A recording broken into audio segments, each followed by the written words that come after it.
it's Charles again. I now have 8 Cobra variations. Cobra is one of those positions that we do like all the time in yoga and quite a lot in back bending, so it's quite a foundational move. So I've got a few variations that might be of interest, and also some just additional tips and tricks on how to get the most juice out of your Cobra. So let's go. The first one is a Sphinx. So I'm in my Cobra, and here I'm going to go onto my forearms. From here, it's very easy just to sit and like be quite passive about it. What I want to really think about is pulling my forearms back, peeling my chest forwards and bring my head up. And as you do this, you want to keep thinking about chest forward, head back, push down and pull back with the arms.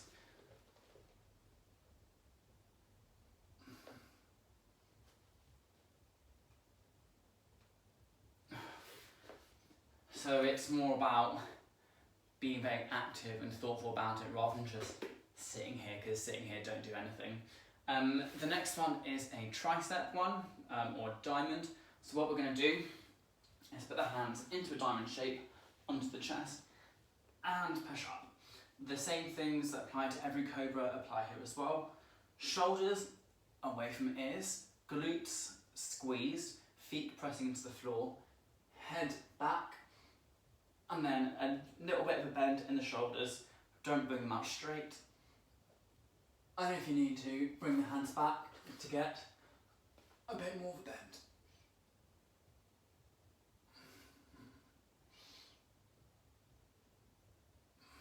And lengthen back down. The next one I call a Contortion Cobra, because I learned in contortion class, like, this is really hard. This Contortion Cobra is very slow and thoughtful. So what's going to happen is that you are going to set up in your Cobra, hands by your chest, and you want to first of all start by lengthening your spine and then rising up as slow as you can, vertebra by vertebra, all the whilst you are thinking about pulling the chest forwards and the head back, engaging the glutes, shoulders away from ears, and also with your hands, most importantly, you want to be continuously pulling back on the mat with nice bent arms. What you can also do is eventually slide your hands back nice and slow to make sure they're the optimum position for a maximum back bend. So, here it is. Hands by shoulders, extend the head, pull back, chest forwards, go up slowly.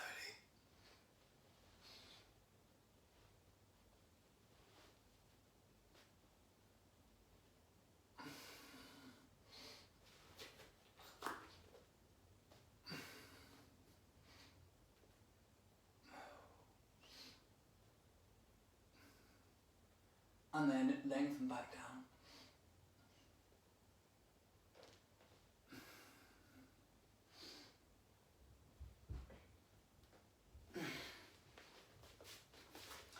That was quite a quick demonstration. When you are at the top, really reach the head back and try to look at a point in the ceiling or the wall behind you. Mark that, and for each successive Cobra that you do, maybe 2 to 4, see if you can look further beyond that point. As you lengthen down, make sure you're still pushing down into the ground to work those triceps. This Cobra does work like the entire back, so it's worth a go and worth including in your training. And if you need, more information on it, just DM me or work with a local flexibility instructor so I can walk you through it a bit more. So the next one is a Twisted Cobra. I love this. So we're going to go into our Cobra and position a hand in the middle like we did for the tricep push-up, Tricep Cobra. Really shoulder back, and the first step here is to look to the side, that's option 1.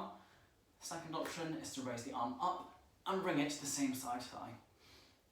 Next option is to bring it to the opposite thigh, and the last option is to bring it to the opposite leg. Here I'm pushing back, making sure this leg, the outside leg, is not being held, is pushing onto the floor, I'm pushing with my arm down to the floor, shoulder away from ear, booty engaged, and twisting. And then back down. So for that, choose the option of twisting that is most suitable for you. Just work your way up to the most difficult level across a good, consistent period of time. The next one is a active foot to head. This is hard. So I set up on my Cobra, and what I'm going to do is squeeze a leg towards my head and bring my head back, and then bring the other one.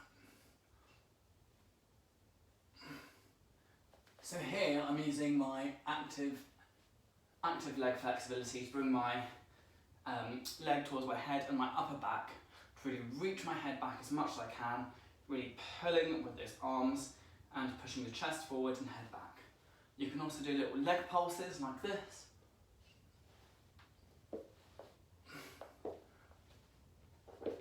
Or just a hold.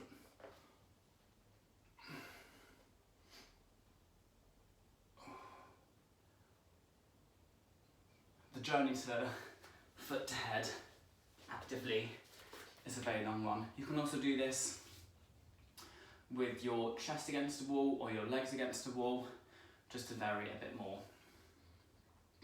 The next one is a just passive foot to head. So here we're going to grab the foot and pull it in towards our head, like a scorpion or a baby needle. So as we set up, for this, my hand is going into the middle, again, a bit like the twisted cobra. I bring the leg up, I flex it, tray of champagne, wrap the hand around the foot. So my thumb is staying on the same side as the arm that I'm using, and my fingers on the other. I bend the elbow and bring it into my head.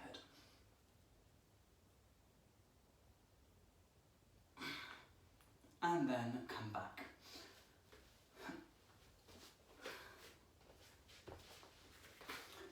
That one is a bit more challenging than king pigeon, and it's quite hard. You can do it with a yoga strap. Just make sure that it is a strap that doesn't have any stretch in it, so a proper yoga strap, not a resistance band, and you loop it around the foot as you do the foot to head. Yeah, that's a quick demonstration, but again, for more in-depth foot to head things, you know, organise a private one with one of your local instructors who can go into more depth about it. The next one is a quad stretch, so kind of similar, but not really. I come into my pigeon, again, hand in the middle, I grab the foot and I pull it in towards my rib, and this gives me a nice little quad stretch, good bend in the upper arm, and then look up. This is also a good sort of prep exercise for grabbing the foot and getting used to these kinds of positions for your foot to head. And the last one is a active hold. You're going to fall on your face with this one when you first try it, most likely. The idea is that we go up to our sort of like maximum height for our cobra, just not the most stunning cobra, and then we want to let go of the hands and try to float with our abs as much as possible. So it's a really good one, really good exercise to try, but it's quite disappointing in its outcome, I have to say. So I go up to my cobra, I let go, and I'll try again. So here I want to make sure I'm pressing the backs of my feet into the floor to avoid bouncing up. So I'm going to come to my cobra and then not the most glamorous. Another option to do an active cobra is to set up from the floor and not use your hands at all. Just lift up, up, up. And when you can't go any further, bring your hands just a bit and use your active flexibility as much as you can. So in the second version, it's about avoiding the arms as much as possible. When you get higher and higher, you need to use the arms a lot more, but try to think about using your active core and active back to bring yourself up rather than just pushing through the arms. So that was 8 Cobra variations.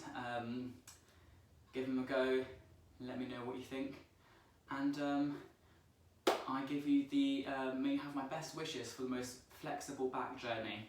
It's a long and torturous one, so good luck.